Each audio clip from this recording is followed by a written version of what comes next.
Hi, everyone, and welcome to Dear Baddies, Boyfriends, Bitches, Dating, and Everything in Between. We have Jodi with us today. She is a certified sex therapist.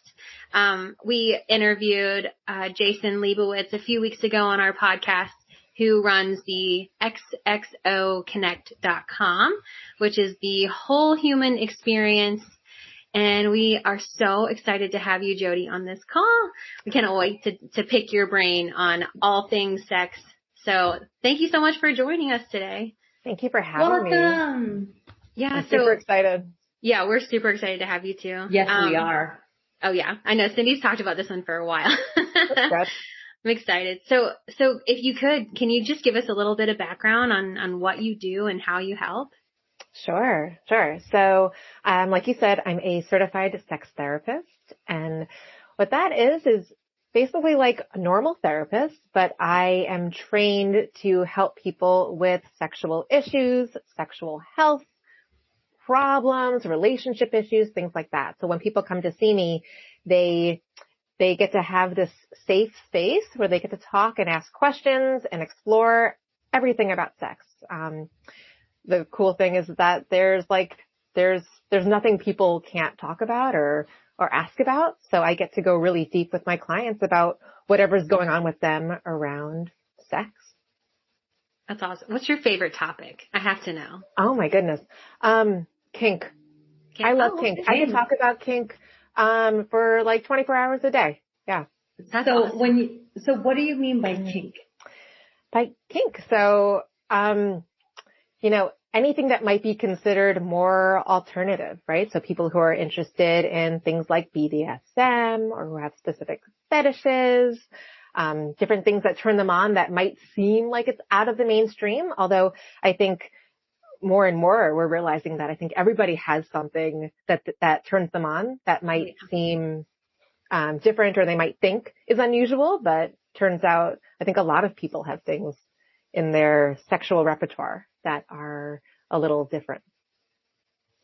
That is really interesting because, getting to know, like, I've seen a lot of, like, people into bondage. Especially with 50 Shades of Grey. Mm-hmm. That actually opened a whole Pandora box about, like, and then you see people with feet fetishes and hand fetishes and boob fetishes and all the different things. And it's just like, what? Even chewing fetishes. I think that anything can be a fetish or a kink. Mm-hmm. I think that it's human nature to take something and be turned on by it. And 50 Shades of Grey, I could do a whole episode on that, so I won't get on my soapbox, but I'm just going to say that with 50 Shades of Grey, I didn't read the book, but I did see the movie. It's a really poor representation of a DS relationship or BDSM. So I just want to put that out there. But I did think one good thing about it is that I think it opened people's minds to the fact that they might be interested in having some sort of power dynamic in their relationships or in their sexual relationships. How do you get started with that type of career? Like, did you go to college thinking like, oh, I want to be a therapist, and then just kind of stumbled into this? Or how did that happen? Kind of. That's kind of exactly how it went down. So, like, I didn't start out as a sex therapist, but what happened is I've been practicing as a therapist for about like 11, 12 years now. And when I started a private practice, I didn't really have a specialty, but I noticed that people came in and started feeling really comfortable opening up about their sex lives, about what's going on for them, about fantasies, issues in relationships. And I realized that people had a really easy time opening up to me and that I really enjoyed these conversations. And I was just really enjoying helping people with this aspect of their lives. And I'm like, I could get certified in this. And there's a whole education path of like extra education to become a certified sex therapist. And once I had that idea and I went for that extra training and supervision, I haven't looked back. It's been like a really cool way to help people. That's awesome. That I is said something awesome. earlier to me about communication and how communicating before you actually have sex is more important than the actual sex. And I cannot agree with you more. But it seems like, I guess in 2022 when we're dating and, you know, you're hooking up, like we live in hookup culture, basically, you know, so especially with Tinder, I think Tinder, we can all agree it's basically a hookup app, but it doesn't happen where there's communication before the actual act. You know, we're going into it almost blind and we're disappointed a lot of the time. Oh yeah. Yeah. And I can't tell you how many people like say that they're too embarrassed to talk about sex, or even people in long-term relationships where it's like, oh, well, what happens when you talk about sex? And I'm like, we don't talk about sex. And it's like, well, how can you expect to have, but that's the thing. I mean, if you're going to be intimate with that person, it's just like, wouldn't you want to be, you know, wouldn't you want to talk to them? Like, hey, you know what, this is what I like. Yeah. This is not what I like. Like, so when I'm actually in a relationship, or I'm starting to talk to someone, well, not starting to talk to someone, but when I get to know the person more in depth and I want something serious, then that's where I say, okay, these are the things that I want. This is the thing but then again, I'm very open. I'm not ashamed of sex because that's something natural for us, right? Absolutely. And I think that people get in trouble when they don't let themselves talk about sex, talk about what they want, talk about what kind of sex they want to have before they have it, talk about how the sex was after they had it so that they can improve their connection next time. I see so many issues that would be totally fixed if people just felt more comfortable talking about sex. And I think that as a society, there's still such a stigma and there's so much shame around sex, which is why we don't talk about it. So do you think that people would have a better relationship, better sex life if they communicated about sex and open about their real fantasies and the things that they really want to try out? Oh, 100%. 100%. I think that like people get scared that they're going to be judged if they're open and honest with their partners about what they really want or what their fantasies are. But I mean, think about it. What an amazing way to be intimate and to connect with somebody by sharing something that personal. And then to be able to play with your partner and to create something together. I mean, I can't think of anything that's more special. Do you see more, I guess, single people, or do you see more couples? It's a combination, really. I mean, people really come to me for all sorts of things. You know, somebody, I think I've seen people who have just gotten, they just like left a marriage, they had a divorce, and they want to explore who they are as a sexual being, as a single sexual being.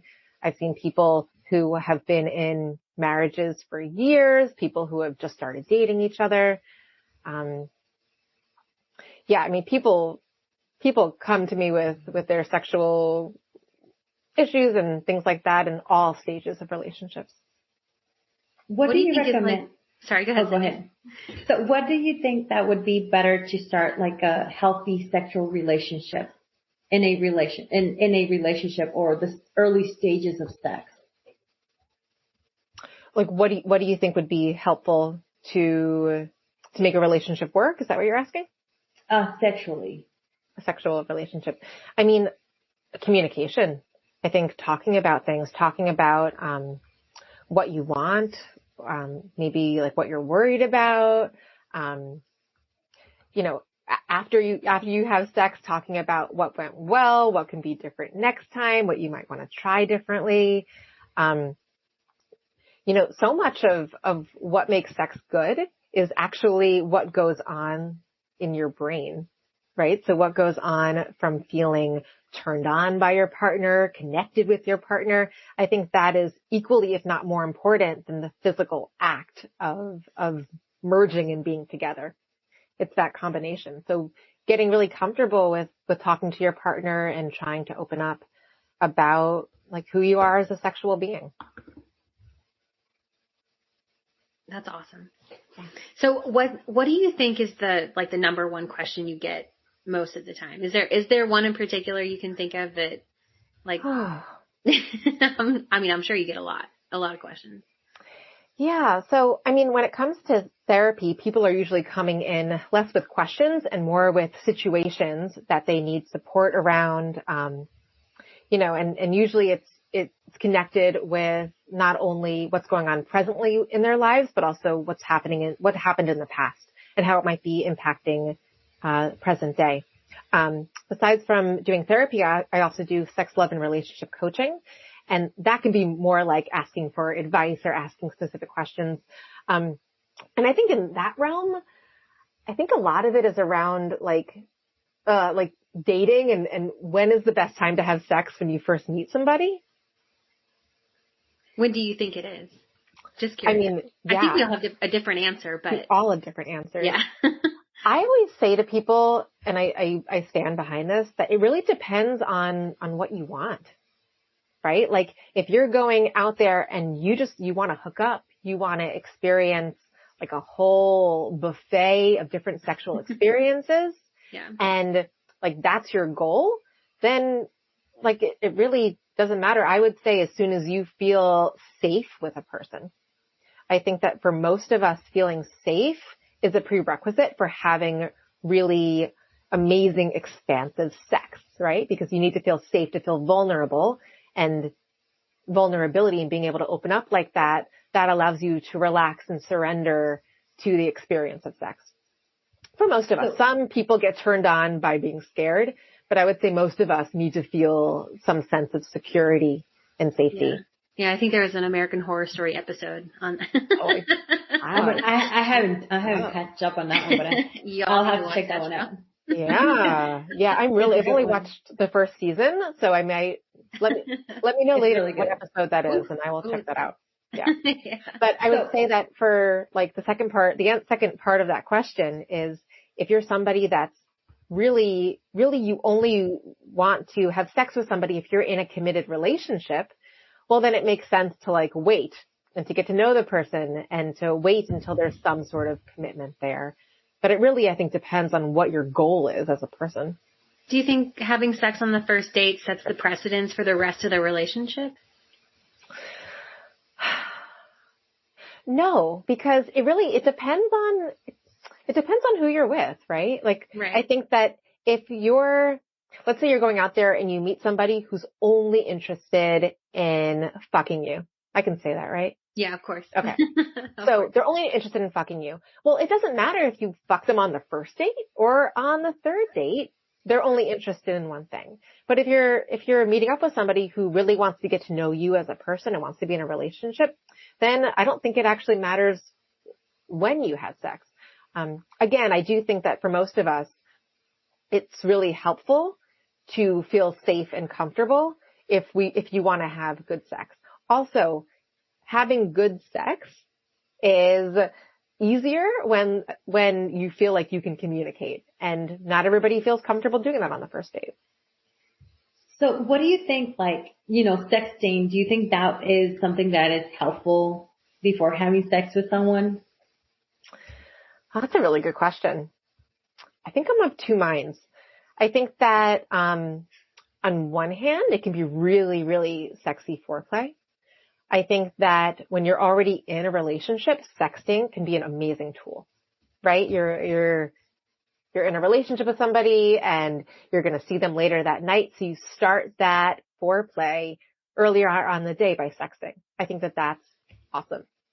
The way that I've seen it go bad is if you haven't met up yet and you just start sexting and it makes the whole thing about sex. And then, when you try to have a conversation about something else or you try to go deep in a different way, that person is like, no, I just want to sex with you. Like that's all we're doing. So again, I can see it both ways.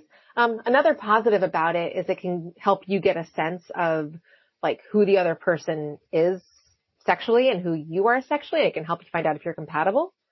But I've talked to people who they're a lot wilder when it comes to sexting, and then when they're in the room with somebody, they don't want to do that, and that can be confusing. I'm the total opposite. Oh my gosh. I cannot sex to save my life. I think there was one time I had to call one of my girlfriends. She's super good at it. Yeah. And I was like, what the fuck do I say? I don't know what to say. I know that this is going to be a fun thing, but I am lost. But then when I'm in person with that person, it's all right, let's fucking go. but I think Cindy, Wow. you laughed. Are you the opposite, I think? No, I'm both, but it's just like, so you start sexting with someone and then when you're in person, it's like, what the fuck did you just do? Like, seriously, like, what's all like this? I mean, with the whole thing that you were sexting and all that, and then in bed, you're just crap. It's like this awful, like, yeah. What a Look at you disappointment. slamming your fist down. Yeah. But That's like, really funny. but part of that also is when you're face to face, like you're reading each other's energy, you're feeling each other, you're there with each other, and you're like co-creating this sexual interplay. When you're sexting, it's like one-sided. It's like you could be saying anything to anybody. I have to ask That's you, true. because I've tried to make this argument so many times with different men that I've dated, and I'm sorry to my current boyfriend who's probably going to listen to this, but him as well. But Oh God. how long should women, I guess, how do I say this? Foreplay. How long does it take a woman to get warmed up? Because I know that a lot of our audience is men, and I think they need to hear this. Oh, well, I am so glad you gave me a platform right now. Okay. So number one, and I know I used the word foreplay earlier, but I hate the word foreplay because it insinuates that this is what you do before the play happens. Okay. Right? When, like what's foreplay? Tell me, like, what's your favorite foreplay? Oh gosh. My favorite personally, I like kissing. I like, I don't know, like if my boyfriend comes up and like kind of puts his face behind the back of my neck, I'm like, all right, chills, let's go, Yeah. Okay. Kissing. It's very, like, for me, it's simple. It's not, a in-depth kind of thing. It's just make an effort, Also, when he says, that I'm pretty or, but then there comes that words of affirmation kind of thing that I'm a big fan of. Okay. So like compliments and words of affirmation. Okay. Cindy, what about you? Man, it's been a while. It's been a while. I'm sorry, I'm dry down there. No. I haven't had good sex. You know how long I haven't had good sex? It's been like almost over 2 years. Stop it. Wow. I'm serious. I've been freaking single. And it's just like every time that I do a hookup or it's just a disappointment, I get off on Bob. Like my vibrator is so much better than any other man. Him. I love that too. Bob. And honestly, I mean, that's having a relationship with yourself, right? And being able to pleasure yourself is like very, very important. Mm-hmm. I mean, I don't know. Just like y'all need to get that rose toy Yeah. if you haven't. Holy shit! Which toy? What? It's the rose. I want to go grab it and like show you. But I have the rose. The rose is amazing. That thing so is a game changer. Yes, it is. It's just like sucks on your clitoris because So I love playing with my clitoris. Mm-hmm. And I mean, because I mean, it's stimulating. I mean, that's where I get, I have an orgasm and all that. And it's just like, but the rose and having toys, I have a sexual relationship with myself. I'm not playing with anybody, but I mean, it's just like, that's like the best sex I've ever had so far. So let me ask you, so would you consider playing with a toy? Would that be considered foreplay for you? Yeah, definitely. Oh, and let me not even tell you about the furniture. So I have sex furniture. Yeah. And it's, I mean, like it's the Liberator really, or something? Yes, the Liberator. Yeah. But the one that I want to get is it the chastin or something? But there's different type of, I can't believe I'm talking about this, but there's different types of, like furniture for the Liberator, but there's one that you can actually put a dildo on it and you can just play with it, like ride it. Oh, that's amazing. I love that too. I've seen that in porn. God. I think that's great. I know women don't want to admit to watching porn, but listen. Yeah. I mean, I watch porn too. I mean, it's just like, oh my God. So yeah, I mean, it's not, especially when, I read stuff about it. It's not all the time. But sometimes you need to fantasize and all that, especially when you're by yourself. This is what we're talking about, honestly. There's nothing wrong with that. It is healthy to masturbate. Also, when you know what turns you on and what gives you pleasure, when you're with somebody, that makes it more likely that you're going to have a good time with them because you know how your body works. That is correct. Yeah. What is a healthy amount of times that you should masturbate on a daily basis? Well, I'll tell you what is not healthy. So what is not healthy is if your masturbation gets in the way of you having healthy relationships, in the way of you going to school, working, being present for your families. If you're masturbating so much that you can't live the rest of your life in a way that works for you, that's too much. Besides that, if it's feeling good to you and you're enjoying it, and it's not getting in the way of those other things, then masturbation is an incredibly healthy thing to do.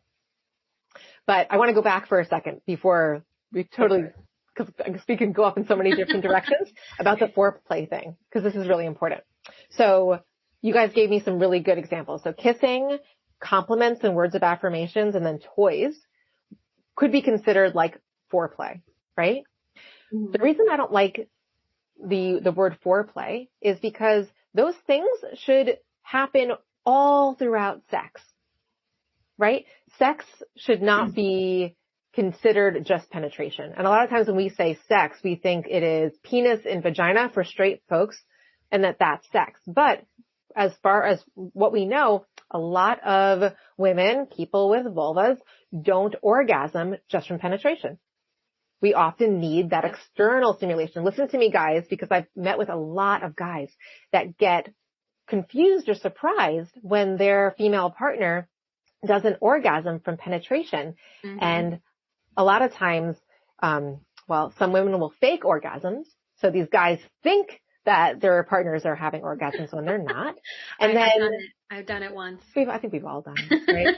Of course we have. We could have a whole conversation. Oh my gosh, there. The best sex of my life, and be like, so, I mean, it's interesting because, I'll go into this into later into this conversation, but it's really interesting because it's just like, they can play with it, but they don't play with it. And some people don't even know how to like rub it or, stimulate it. And it's just like, dude, it's not a button. What the heck? I mean, you can't do you know where that comes from?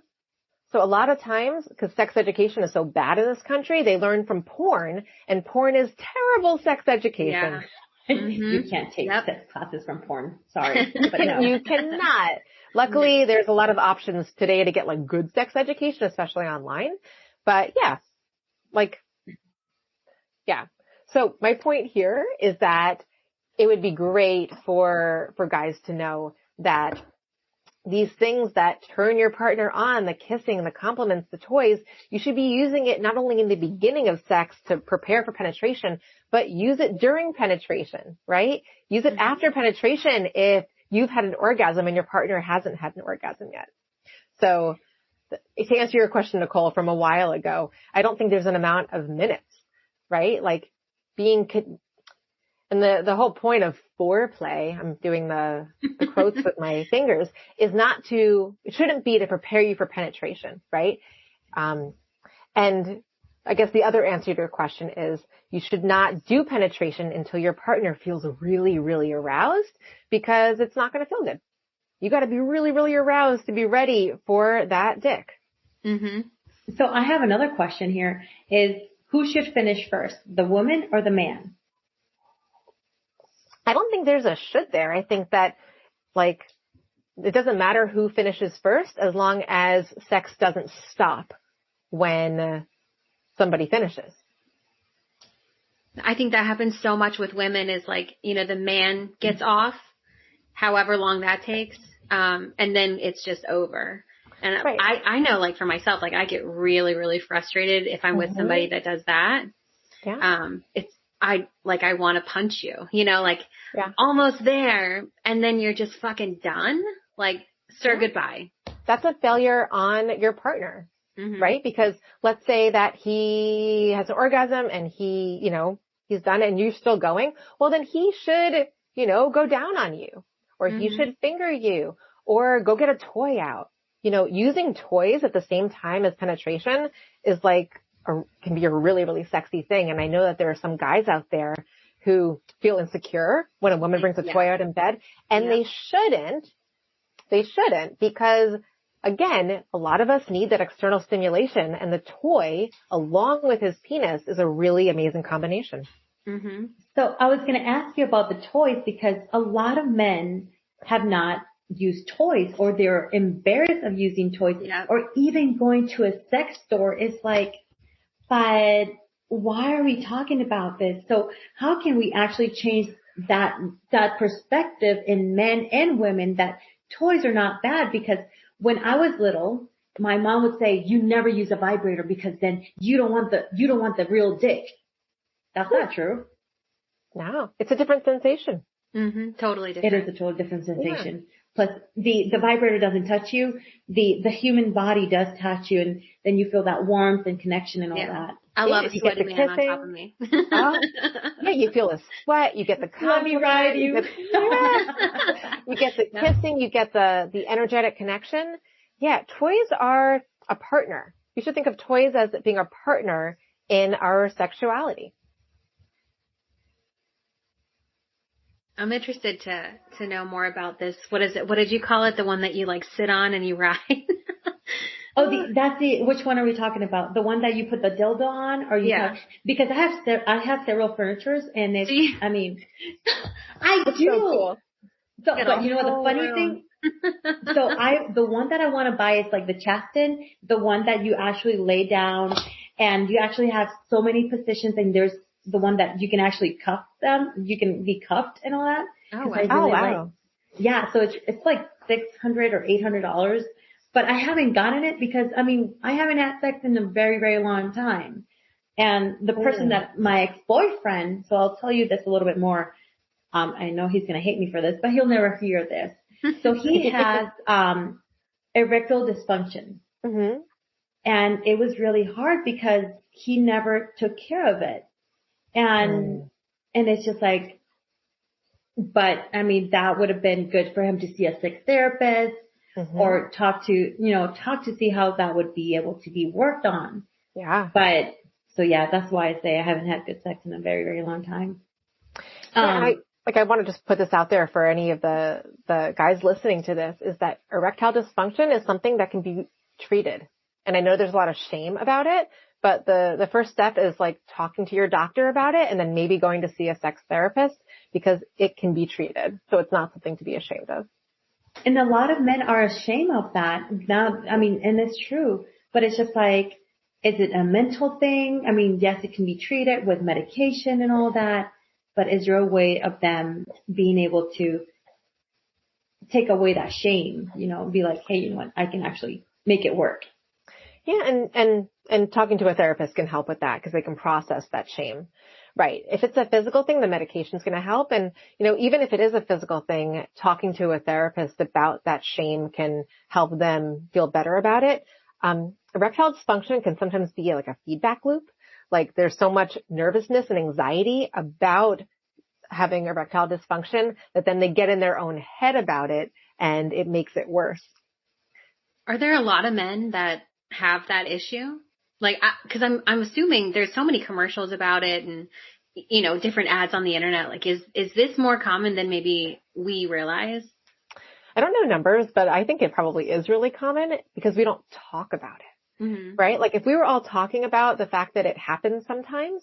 The other thing that happens is that, it's not erectile dysfunction, but sometimes when you're a guy and you're having sex, sometimes you lose your erection, and that's normal. But because we don't talk about it, guys get so in their head and they're like, oh my God, something's wrong with me. I have this problem. And then that causes the problem because they're just so worried about that happening that they get in their head and it causes the dysfunction. If guys just knew that it happens sometimes and their partners were like, oh, that's not a big deal, then it might not turn into an actual issue. Yeah. Like men, if you're listening, hear me when I say this, it is not that big of a deal. Yeah. It is okay. Yeah. It is okay. I completely agree, because I remember I was with a guy, and he was so freaking nervous, and he's like, I've never had this before. Like like all of a sudden he couldn't get it up. I mean, And it was like so embarrassing for him. I'm like, don't worry about it. It is fine. And he was like, no, that has never happened for me. And he was like, I'm telling you, when he was sweating like in drips. Oh, and I'm like, don't worry about thing. it. It's okay. I mean, yeah. You know, like, I think my favorite piece of advice about that is that if that happens and you're a straight guy, go down. And even if you're gay, if that happens, go down on your partner. Yep. I Go down totally your agree partner. with that. Mm-hmm. Your partner's going to be enjoying it, and then you're probably going to get turned on again because your partner's enjoying it, and then you'll be hard again and you'll be ready to have penetrative sex. So let me ask you this. So I know with a lot of guys that I've been with in the past, it's one and done, right? And I don't necessarily need, you know, like, let's go 14,000 fucking times, but like, but then they go once, they come once, and that's it. Like, they're turned off, they're done, they want to go to sleep. How do you combat that as, you know, if you're a woman dating a man, how do you combat that and get them to, I guess, help you finish since they already have? That's a great question. So as guys get older, it gets like harder and harder to, you know, get back up and have sex, right? Mm-hmm. And there are certain ways, there's certain like tantric techniques that guys can learn to have multiple orgasms or to last longer, but that's like a different conversation. Yeah. I think having a conversation, communicating that, you know, it's important to you that after they're done, that they, you know, still attend to you. If your pleasure is important to them and if you're dating them, your pleasure should be important to them, then they should prioritize helping you get off. So it's their fault. No, I'm kidding. I would say that it's no one's fault because they're not taught this, right? You watch porn and the woman has this like amazing screeching, screaming orgasm at the same time that the guy's coming, and that's what they expect sex to be like. And then when they have sex, that doesn't happen, and it's confusing. Let's blame it on porn. Not that I think porn's bad, but I think we should look at porn as like a tool or art, not as education. Yeah. That is true. It's just like going to a strip club. Be like, oh, you know what? Yeah, she's naked. It's just same thing. Well, I think at strip clubs, like, you're going to get fucked, but you're not going to get fucked. You know what I mean? I love strip clubs. I think they're so fun, especially like for women. Yeah. Cindy, I think that should be our next outing. Hey, let's go. I've been to strip clubs. I've been to strip clubs before. I mean, it's not like, hey, you know, it's something vulgar or anything, but it's just like there's the concept of, you know, oh, you know what, that's like beneath people and all that. Oh, how dare you? Like, if my parents would probably find out that I went to a strip club, especially my mom, she'll be like, what is wrong with you? What type of person have you become? And that is the whole perspective of things. It's just like, you can learn a lot about strip clubs. I mean, pole dancing is something sure, you know, has become something very popular in the bedroom. Well, it's great exercise too. Oh yeah, that's true. Mm-hmm. I know. I saw a TikTok earlier today about this girl that was a little heavy set, and she bought a pole, put it in her room, and she just had the utmost confidence when she learned how to do it. And I have so much respect for people that can do that, like conquer their fear, you know. But I don't know. Pole dancing's really empowering. Oh yeah. Have you ever taken like a pole dancing class? No, but I bought the Carmen Electra striptease thing like 20 years ago. And like that video was, I think it was on VHS too, but it was amazing. And I probably shouldn't have owned something like that. I was probably under 18, but, but yeah, it was great exercise. Naughty. Great exercise. It's empowering. Yeah. It like helps you have a sexy relationship with yourself. Mm-hmm. Yeah, maybe we should do that, Cindy. No, there's actually there's a pole dancing class here in Atlanta. So we can actually go, and they also have like, it's interesting because the more I get involved in this, it's just like there are sex classes as how to say this. All right, sorry, but I'm going to be a little bit vulgar. How to give a blowjob or how to give a lap dance. And I'm like, oh, that's interesting because I've never thought about that. Or, you know, how to become sexy. And a lot of people like, they don't know about this, or they don't know how to become better in bed. You know, missionary style is not the only position that you can actually get pleasure with, and you can actually fantasize and you can be creative in bed. Like, hey, let's go ahead and do some Kama Sutra, or let's go ahead and bring some food to the bed. Let me eat some whipped cream off your crotch. Or, and some people are afraid of that. So what are your thoughts on that, Jodi and Nicole? Again, it comes down to communication, right? Being able to say like, hey, there's this thing. It's kind of weird. I'm kind of scared to bring it up, but it turns me on. Can I share it with you? I mean, most people are going to be like, yeah. And, you know, doesn't mean you have to do everything that your partner brings up, but being able to have a conversation, you know, even if you're like, I don't know if I want to try this, but maybe I do want to try it. And just like being able to talk about it and to share with your partner. It's incredibly vulnerable to share that. And that builds connection and love. Mm-hmm. It's like, honestly, every podcast that we've had, every person that we've interviewed, every dating coach, always the theme is communication. Yeah. So, communication. Yep. I mean, I feel like you can conquer anything with communication, you know, and I really think it boils down to that one term, you know, I don't want to say to get what we want, but to have our needs met. Some issue that I see with couples a lot is this assumption that your partner can read your mind. Yeah. Oh, so like, they're not psychic. I think women are bad about that too. Like, yeah, or expecting your partner to know exactly what you want, when you want it, and how you're feeling. Like they're not psychic. Yeah. So being able to communicate and knowing that your partner can't read your mind. I wish they could. I do, but I don't. Yeah, why? Why do you wish they could? Oh, why do I wish that they could? Yeah. I think when it comes to sex, that would be great. Like, read my mind. I want you to know what to do at all times. But then if you think about it another way, I'm at fault for not communicating what I want because he doesn't know. And if I don't tell him, he doesn't know. And I have a 7-year-old. I tell her that all the time. I don't know unless you tell me. Mm-hmm. So, and she's a Capricorn, so she's very emotional, but she's learning, you know, as she grows that you have to communicate. You have to tell me what you want because I can't read your mind. Yeah, but I think the thing around sex is that there's so much stigma and there can be so much shame that it can be hard to say, I want this. And I think that's definitely what stops people. But I think it's about being open too and being vulnerable because especially when you're in that relationship and you want to be sexually satisfied at all levels, it's like, I want you to go down on me now. Yeah. And it's just like, so the way that I have sex, if I ever get to have sex again, eventually I will. You will. Someday. It's just like, you know, you communicate and you'd be like, I'm like, hey, you know what? Do you like this? Is that what you like? And it's just like, even though it sounds silly, you're actually communicating with that person saying, okay, this is how I like it. No, I don't like it that way. Or you're going too hard or you know what? My head hurts.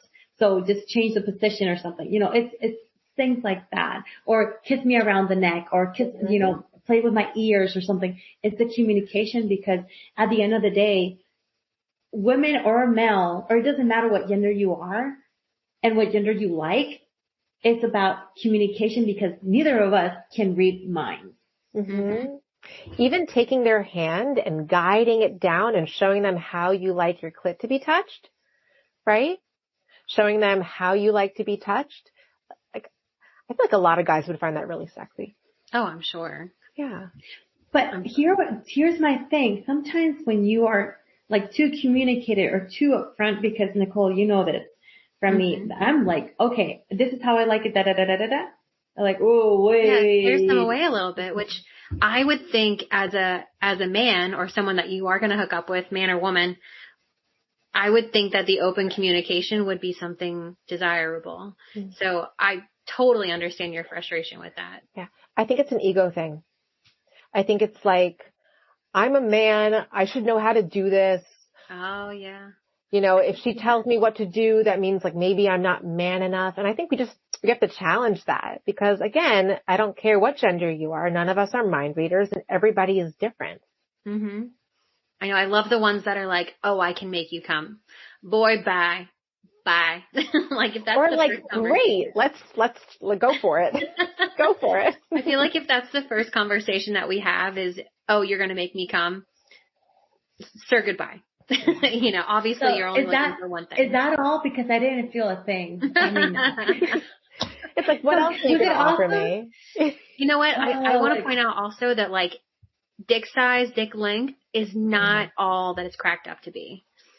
I've had some that are bigger than others, but the bigger ones are not always better. and I that's love the that you're thing. saying that. The bigger the dick, they don't know how to use it. I mean, it's like, did I put it in the right hole? Dude, you're not even putting it in the hole. Do you know how to aim? Have you ever had sex? And it's just like, wow, really? Okay.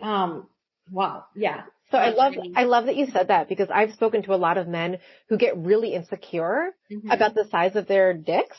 Oh. And I've said to them so much is that, most women are not complaining about the size of your dick. They're complaining about how you treat them. Yep. They're complaining about you not being open to trying different things in bed.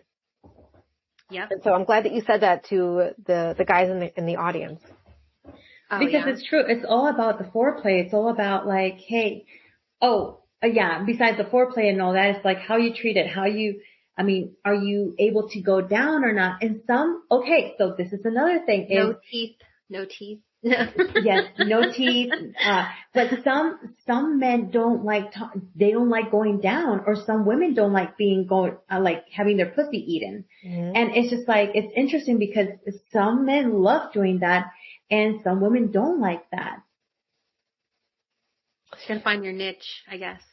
Yeah, you gotta find what you like. I mean, some women don't like it. There's so many different reasons, right? Like some women don't like the way that a tongue feels on their clit or on their vulva.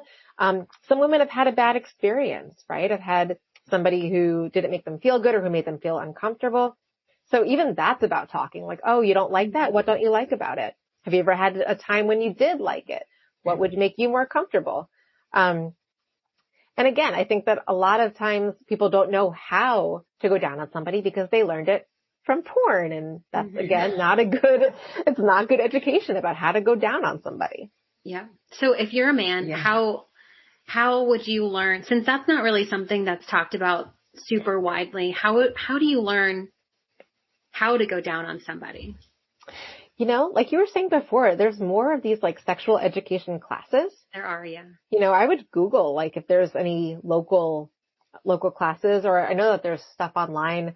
There's this website, the website, omgs.com? I don't know that one. Do you know it? OMGS? I'm writing that down. OMG, yes. I think that's what it is. We should double check if you're going to put it in the show notes. And I don't work for them or anything, but it's like a really cool, it's an education site where you get to look at different vulvas and you get to see how like different ways of touching clits and different ways. I don't know if they have ones of oral sex. It's been a little while since I've looked at it, but it's an education about pleasure. And it's mostly for people with vulvas to learn how to give self-pleasure, but I'm sure it would be also educational for people that have sex with women. That's brilliant. Yeah. Interesting. So speaking of websites that are useful, I kind of want to turn the conversation to XXOCONNECT. Yeah. So our interview with Jason, that was probably one of my favorites that we had. He's brilliant, and cool. I love the website. I love everything that you guys are doing. Would you mind just, I guess, telling our audience a little bit about like what you do with that website? Yeah. So I do two things with the website. I offer sex, love, and relationship coaching. I don't do therapy on there, but I do have a room where I do coaching where people come in with their questions about their relationships, about sex, and about intimacy. And, some people pop in just with a question. Some people come in every week and we're kind of like following the sagas of their lives. And it's amazing seeing how people connect with each other and grow and get confident around, relationships and things like that. And then I'm also the chief culture officer of XXO. So I do some more working around making sure that the work we do is aligned with the company's culture and things like that. But it's a really awesome platform. I've never had an experience, where you get to have like these live video rooms and connections. So many of the things online now are like, you sign up and you watch a video, or you sign up and you can stream something. But with XXOCONNECT, there's all these different rooms with different topics where you get to go and work with a teacher or a coach, and you get to work with like the other members. And it's like a beautiful community that's growing. So I it's love really the fact fun. that it's awesome. Like I've checked out the website and it's brilliant because I love the fact that you have to work on yourself before you can get into some sort of like healthy relationship. And I think that's so important to point out, you know, like if you feel toxic, if you have toxic behavior, don't get into a relationship with somebody that doesn't have those qualities. Well, I absolutely agree with that. Especially if you haven't done your own work to like love and accept yourself, you're going to be attracting people who also don't love themselves. And then it's a toxic, it can create a toxic codependent relationship where you got both people who don't love and don't accept themselves, and then they don't treat each other very well.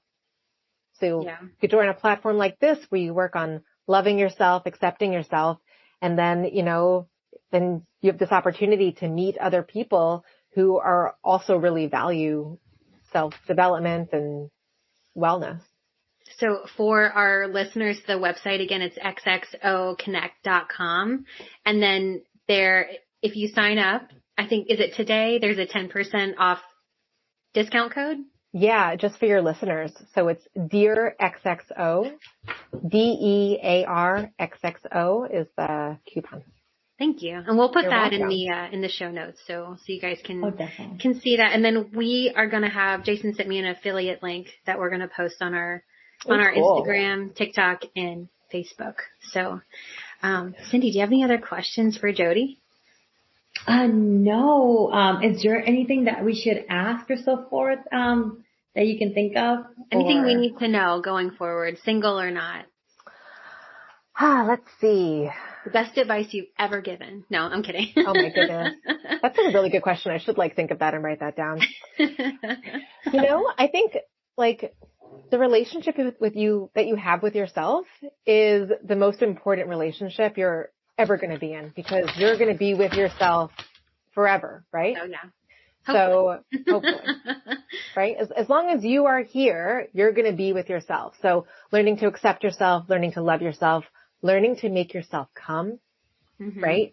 Learning what turns you on, learning what you want from a relationship, learning what your values are, and really learning to like love yourself, learning to get turned on by yourself and by the things that make you unique and special. That's the best advice I think I can give, because when you get turned on by who you are, that makes you a magnet for all the things you want to attract. The kind of sex, the partners, everything. And so, build that relationship with yourself, masturbate, enjoy that self-pleasure. Yeah, and meet like-minded people, because that builds you up also. I love it. Well, awesome. Well, thank you so much for being on our show and talking to us and being brutally honest with us. So You're welcome. We're super appreciative. Thank you for having me. This was fun. Yeah. Yes. Well, thank you guys for listening to Dear Baddies, Boyfriends, Bitches, Dating, and Everything in Between. We will talk to you guys soon. Bye. Till next time.